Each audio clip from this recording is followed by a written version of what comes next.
About 2 years ago, I made a video of the Wooting 60HE. This is the first time I ever tried a Hall effect keyboard.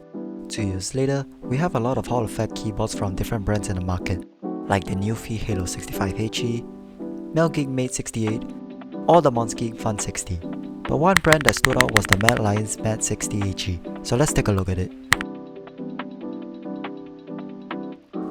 So the MAD60HE is a 1-to-1 Wooting 60HE clone that costs around $48 or 219 Malaysian ringgit. The MAD series comes in a few variants, like a 65% layer with or without RGB, different switches and different keycaps, all of which are priced differently depending on the variant that you choose. The one I have today is the 60HE RGB Flagship version with basic black keycaps and the magnetic Amber Pro switches. Let's start off with the design. Almost every design part of the MAD60HE was copied from the Wooting 60HE. It has a nice thick ABS material with some brand engravings from the front and back of the keyboard. It's definitely a light keyboard, but it still has a bit of heft to it.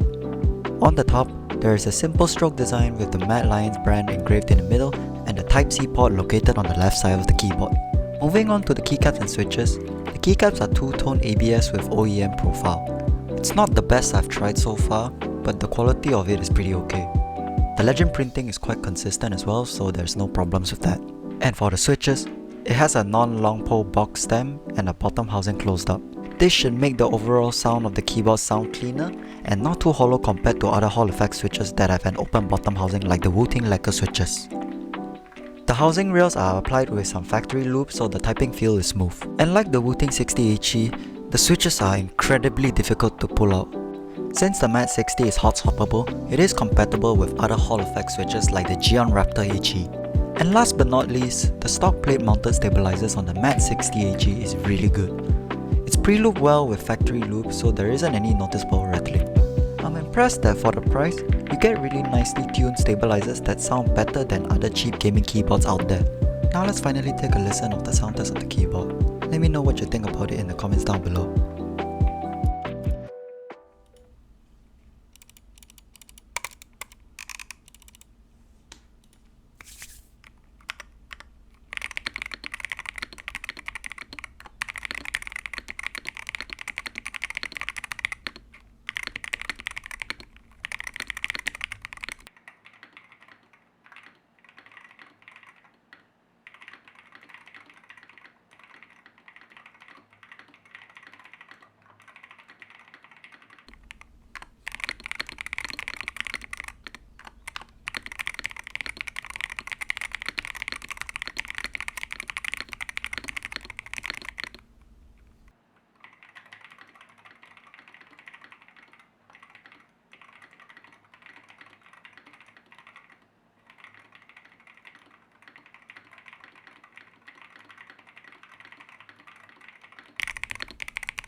So it sounds pretty decent. It has a nice deep sound signature and it's not too hollow. The typing feel is smooth on the alphas, but I did notice there's one or two keys that has a little bit of scratch in them. But especially for the price, this is already quite impressive. Now let's talk about the driver. The MAD60HE doesn't use any downloadable software, but rather a web-based driver, which is really surprising. The features are about the same as what you get in a higher-end Hall effect keyboard. It's got rapid trigger, or in this case fast trigger, Dynamic Keystroke or DKS, and the popular SOCD mode. You can adjust the actuation points of each switch to be from 3.5mm all the way down to 0.1mm. Change the dead zone of a key press, configure DKS, and change other features like rebinding keys and reconfiguring the RGB. I won't be going too detailed into this for this video, so let's proceed with the gaming test. I'll be testing the keyboard's rapid trigger in several games like Valorant, CS2, Osu, and Tetris. For FPS shooters like Valorant and CS2, I definitely noticed the difference when it came to its functionality. It's quite responsive, but it does feel a bit weird when it comes to strafing in fights. For these two games, I've set all my keys to actuate at 0.5mm as I would accidentally move if I use 0.1mm. There is an accidental key press feature for the MAD60HE, but I'm not sure if it even helps with my case. And by the way, I didn't use SOCD for both Valorant and CS2 because for Valorant, the movement physics don't really work well with the function. Whereas for CS2, it's straight up not allowed in VAC secured servers and you'll get kicked for using it. For rhythm games like Osu, I've set the actuation point to 0.1mm. My gameplay with it was quite hectic at first as I was actuating too early until I kept breaking my combo, but after a few tries, I started to get the hang of it. Also has an unstable rate counter which measures your timings between each key press. This can also represent the polling rate in a way. For the MAD60HE, it was running at 8000 Hz polling rate, which meant every fast and continuous key presses were registered. Technically, you won't really notice this whether or not you're using a Hall effect keyboard or not. What makes the difference for me is the rapid trigger function being put to use in this game. And also, I don't want to risk pulling a Cloutiful, so I didn't use DKS for Osu as well. DKS isn't really cheating if you think about it. It's just a unique way of utilizing more binds in a single key press. Just don't use it on games where DKS gives the unfair advantage to play it because they will classify it as cheating. And lastly, Tetris, or Tetrio. I've always wanted to find out how good rapid trigger can be when it came to a game that needed a lot of fast tapping. I've hopped onto some games of rank and it's safe to say it's noticeably better compared to playing with a regular mechanical keyboard. For Tetris, I've rebinded some keys to an arrow key layout and I changed the actuation point this time to 0.4mm. The experience was decent for me and I would personally reuse this keyboard again for future games.